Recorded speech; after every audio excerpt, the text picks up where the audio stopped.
Fast forward to 2023, Japan stunned the world by qualifying for the Paris Olympics outright, even beating European teams like Finland. Their domestic league is booming, arenas are packed, and their players are headed to the NBA, all from a country smaller than California, with barely any players over 6'6". So what happened?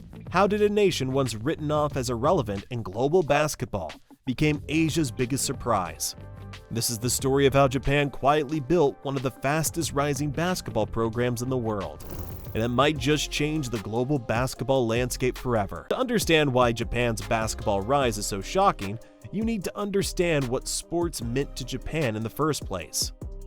For over a century, baseball was everything.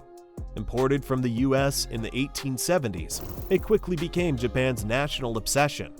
By the time basketball arrived in 1908, baseball had already taken roots in schools, corporations, and media. Basketball, it was barely noticed. Even as the game grew globally, Japan remained stuck in the margins. There was no real pro league, no international stars, no major infrastructure to develop players.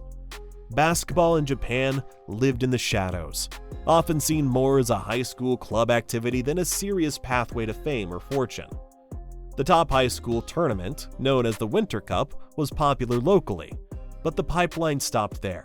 There were no elite academies, no serious investment in coaching, and when kids turned pro, they played in a semi-corporate league where teams were owned by companies like Toyota and Toshiba. There were two competing leagues, the NBL and BJ League, constantly fighting over players, rules, and control. The result? Disorganization, low attendance, and international irrelevance. Meanwhile, Asia's basketball spotlight belonged to China and the Philippines. China had Yao Ming, the Philippines had passion, Japan had confusion. Even their national team reflected that. From 1970 to 2014, Japan never finished higher than 8th in a FIBA Asia Championship. They didn't just lose, they lacked identity.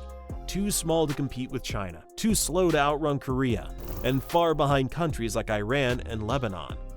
By the early 2010s, it was clear. Japan wasn't just bad at basketball, it wasn't even trying to be good.